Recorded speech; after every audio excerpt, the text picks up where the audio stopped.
Good morning, good afternoon, or good evening, Sumo fans! I'm Vinny and this is Sumo Files. And today I'm going to talk about Day 4 of the 2026 Haru Basho. So without further ado, let's dive into the highlights. In a bout that will mostly be remembered for a historic milestone, Shishi defeated Tamawashi by Shitatenage. Shishi tries to establish a Migi-Yotsu grip at the start, but Tamawashi's sidestep quickly turns the match into an extended Yoshizumo battle. In the middle of the striking exchange, the Churanoumi wrestler attempted a Hataki Komi, but the Ikazuchi man survived by grabbing Tamawashi with his left hand. From that point on, Shishi took control, and even with his Tamawashi being held, he slipped his left arm inside and threw Tamawashi to the clay. The victory moves Shishi to 2-2 and puts him back on track. But the real reason this bout deserves attention is Tamawashi himself, because despite the loss, this was his 1471st match in the Makuuchi division, moving him to the very top of the all-time list for most top division appearances, surpassing Kyoko Tenho. Without a doubt, a remarkable milestone in his career.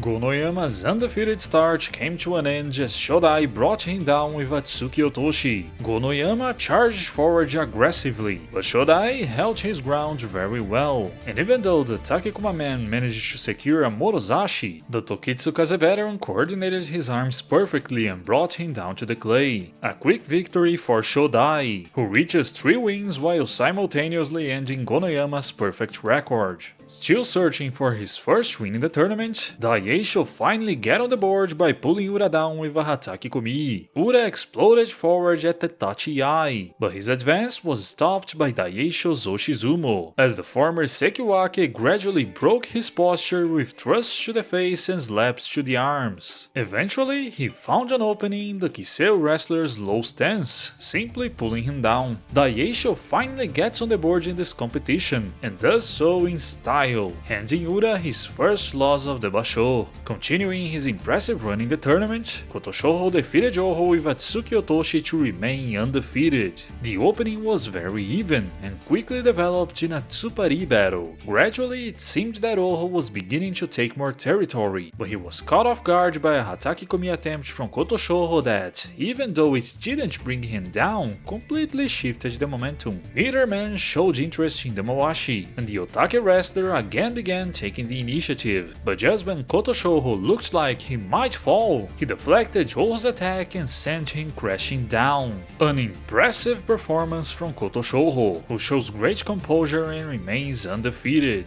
Oho meanwhile drops to 1-3 and begins to fight himself in a warring position before the Sanyaku matchups begin. Atami Fuji defeated Wakamoto Haru by Yoshidashi with a single explosive push at the Tachi-ai. One simple but powerful shove at the start was all the Segahama wrestler needed to decide the bout with no drama at all. The win brings Atami Fuji back to an even 2-2 as he looks to regain momentum. Wakamoto Haru, on the other hand, falls to 0-4 and urgently needs to sound the alarm. Keeping his Ozeki run alive, Kirishima forced Wakata Kakage out with a Yorikiri. After breaking Wakata Kakage's forward charge, Kirishima quickly secured a left-hand outside grip, though the Arashio Maegashira managed to establish a Migi-Yotsu position. The bout stalled for a few seconds in that stance, but eventually the Sekiwake broke the deadlock and displayed his strength to drive his opponent out. With 3 wins, Kirishima now sits close to the lead while continuing to push toward his goal. This was Wakata Kakage's 3rd defeat, although it's worth noting that all of his opponents so far have been Sanyaku. In one of the biggest surprises of the day, Churanoumi toppled Ozeki Aonishiki with a Yuri Taoshi. Strong strikes and an arm grip initially gave Aonishiki the advantage, but Churanoumi slowly began deflecting the Ozeki's attack and reclaiming the center of the dohyo.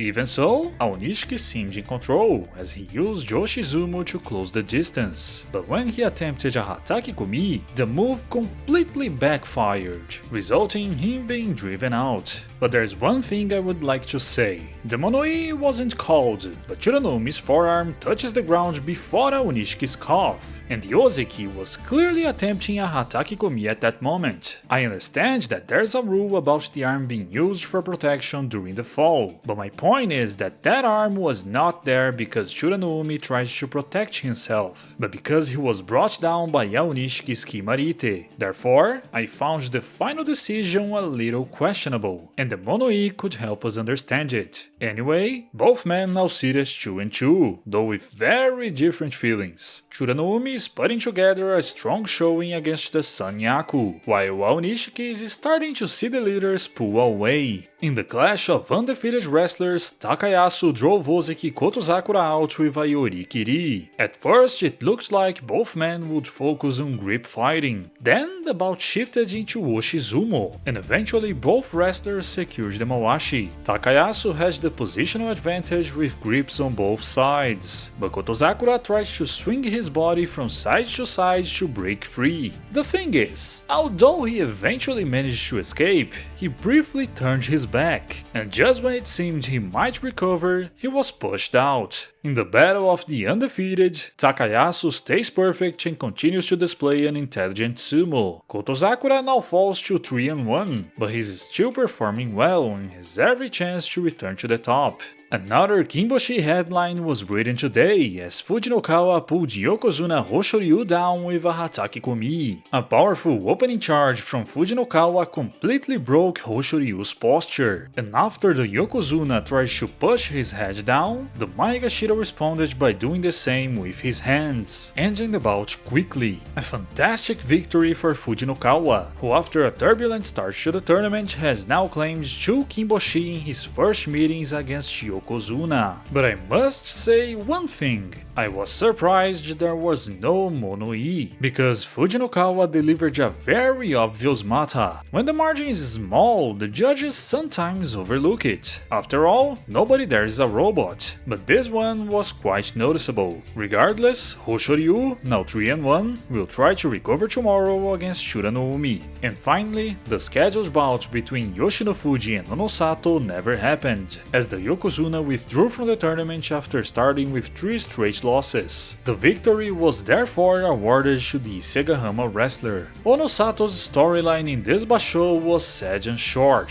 For the first time in his career, the Nishinoseki wrestler lost his first 3 matches and never looked close to finding his rhythm in this tournament. Before the basho, he told the press that he no longer felt pain in his left shoulder, saying he only felt his body was out of sync. However, according to his stablemaster Nishinoseki Oyakata, the pain is still present. Now, the most important thing is that he takes whatever time is necessary to solve the problem, and if needed, even skip the May tournament, because his health, both physical and mental, must come first. So, to finish things off, here are the results of the 4th day of the tournament, and also the bouts we'll see tomorrow. In addition, here's the updated table for the yusho race. And if you enjoyed this coverage, consider liking the video, subscribing to the channel and turning on notifications so you don't miss any future content. That's it guys, until next time!